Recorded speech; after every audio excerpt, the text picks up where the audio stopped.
Stop right there, car thief. That's what Daisy Hall, president of the HOA, is shrieking at me in the middle of our quiet suburban street.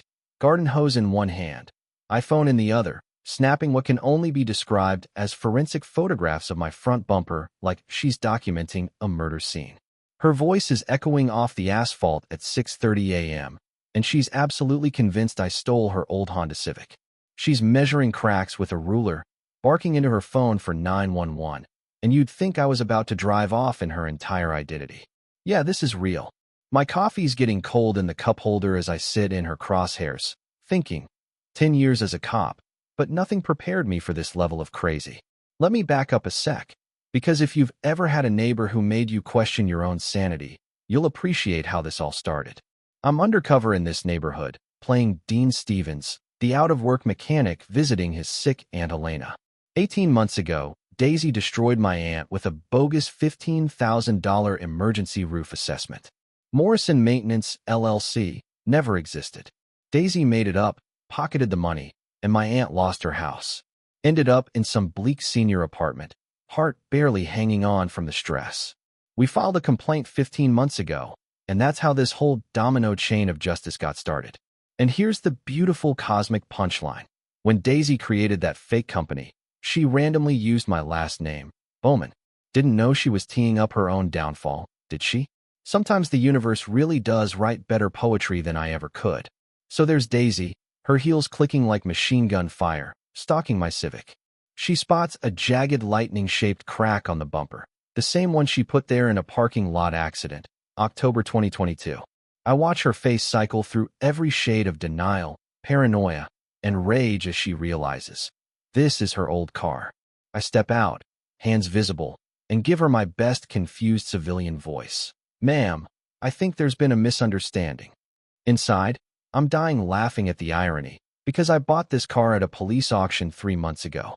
Legit paperwork, every signature authentic, every serial number checks out. Daisy, of course, goes full-blown conspiracy. Liar, she shrieks. You researched my car. Someone told you about my crack. This is harassment. You know what I mean?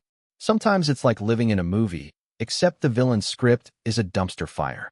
By now, windows are popping open up and down the street like a suburban whack-a-mole. Mrs. Patterson peeks out, phone in hand, probably thinking she should call the cops herself.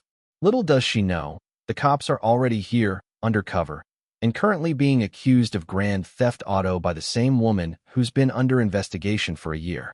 Daisy demands to see my auction paperwork like she's at a congressional hearing, her designer jacket flapping in the breeze. Show me the VIN. Prove you bought it legally, she barks, waving her garden hose like a lightsaber. What's really eating at Daisy is simple. She can't figure out how her old car ended up back in the neighborhood. In her mind, this is a message, a sign that someone is on to her, and she's absolutely right. She just has no clue that the person pulling the strings is standing right in front of her, playing the role of the world's most confused mechanic. The sun's creeping higher, and my adrenaline is peaking. 12 months of surveillance, building trust with neighbors, documenting every move Daisy makes. It all hangs in the balance. I need to play this perfectly. One wrong word, one slip, and a year's work goes up in smoke. Meanwhile, Daisy is circling my car, snapping photos like she's preparing evidence for the International Court of Justice. If you put half this energy into not stealing from your neighbors, we wouldn't be here. I'm thinking, trying not to laugh. What makes this sweeter is that Daisy has been running this neighborhood like her own fiefdom, destroying families with fake violations, embezzling money through phantom companies, and thinking she's untouchable. Today, Karma's wearing the face of a dazed mechanic with a suspiciously neat stack of police paperwork. That's when she grabs the garden hose and points it at my car like she's threatening to flood me out unless I get out of her Honda.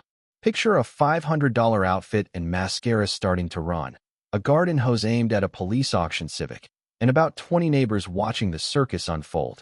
Now, here's the million-dollar question. If Daisy is so certain this is her stolen car, and she remembers every detail of that lightning crack, why did she sell it 8 months ago for $12,000 cash? What was she running from?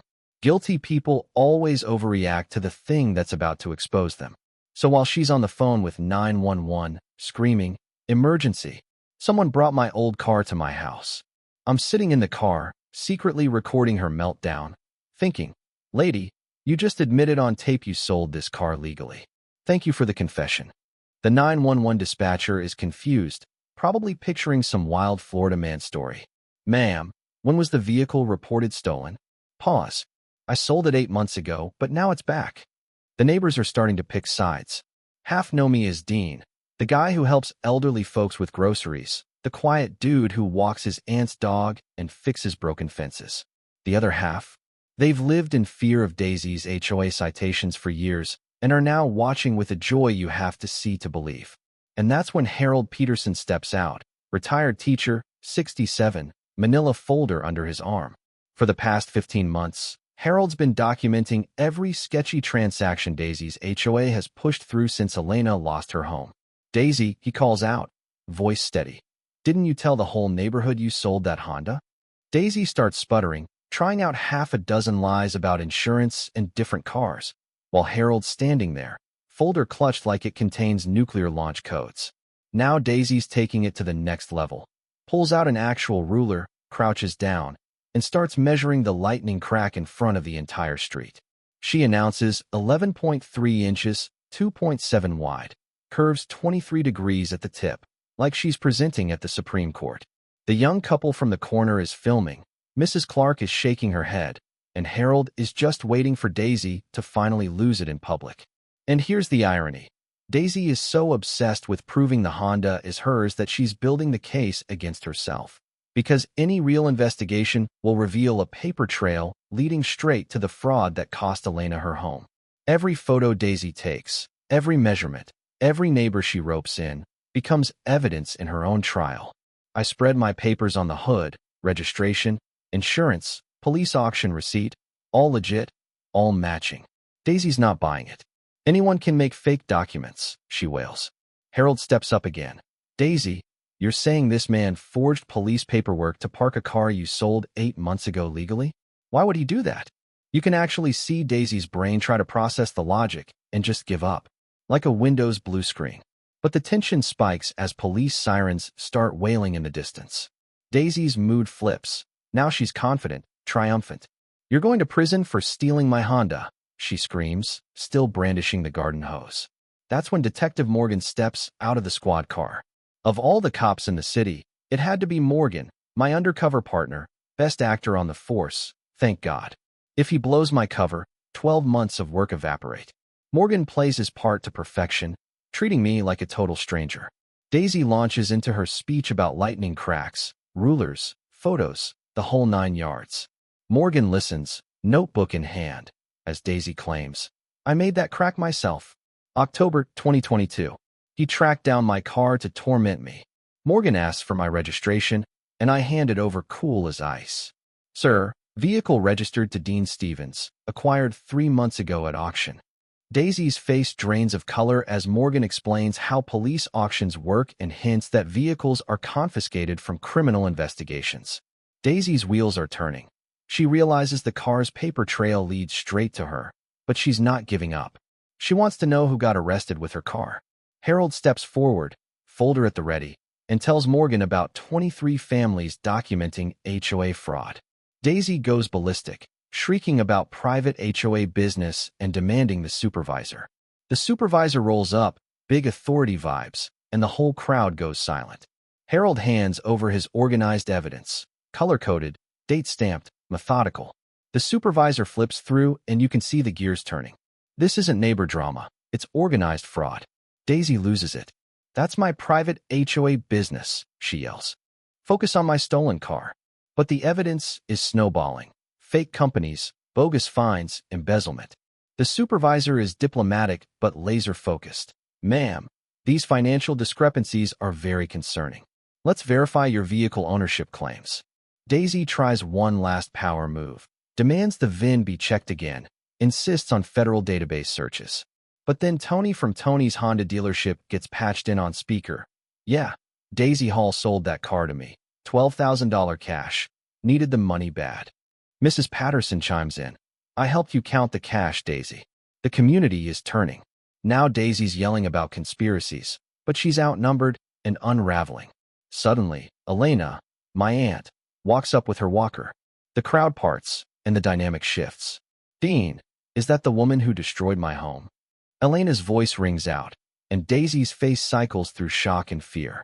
Elena stands tall, recounting how Daisy's fake emergency assessment and company cost her everything. Her home, her health, her garden planted with her late husband. The neighbors are silent. Daisy, desperate, spits out, "Old people should move to retirement homes anyway. Where's my car title?" The crowd gasps. Elena holds her ground. Harold shows foreclosure documents, fake invoices, medical records. Other neighbors step forward. More evidence, more fake violations. It's a tidal wave. Daisy's bouncing between denial, attack, and victim mode, but she's running out of moves. The supervisor is done playing games. "Ma'am, these are serious allegations. We need to discuss your financial practices." Daisy makes one last, ugly attack. Elena Bowman was a deadbeat who couldn't pay her bills. "I was protecting this neighborhood from people who don't belong." The silence is heavy, the crowd seething. And then, in the ultimate twist, Elena steps forward and asks Daisy, "How did you know exactly when to target me? How did you know about my finances?" Daisy slips. "You were an easy target. I researched every resident. I knew your finances better than you did." The supervisor freezes. That's an admission of illegal surveillance. The supervisor looks at me, and I know it's time to drop the act. I pull out my real badge, hold it up for the crowd, and finally let my real voice come out. "Actually, my name is Detective Dean Bowman, Financial Crimes Division. I've been undercover investigating HOA fraud in this neighborhood since last April." Daisy's face, confusion, terror, rage, disbelief, all at once. "You're not a car thief. You're a cop. I called the police on the police." The crowd erupts, some in applause, some in stunned laughter. Elena just smiles through tears. She knew all along. The supervisor reads Daisy her rights as she's cuffed, still shrieking about car theft and conspiracies.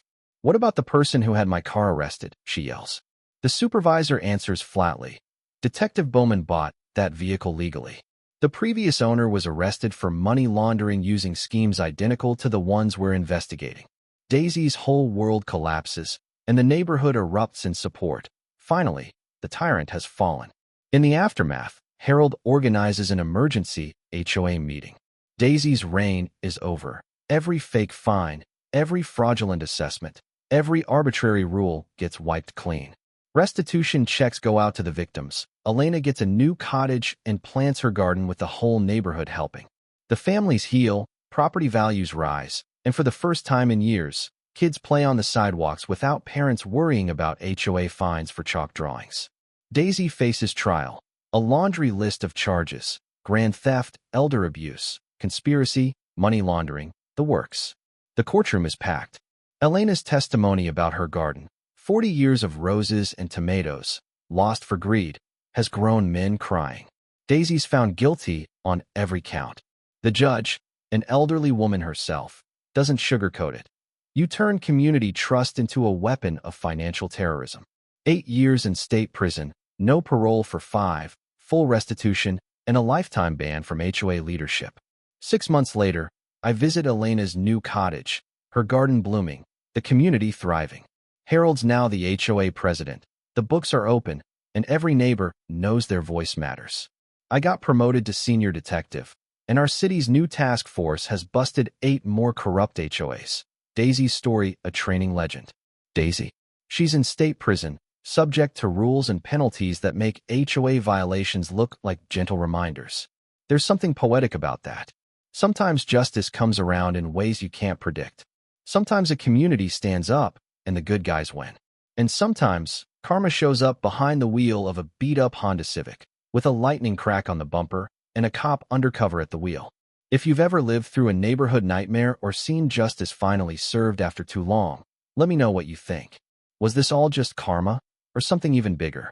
Comment below. Where do you draw the line between neighborhood drama and real justice?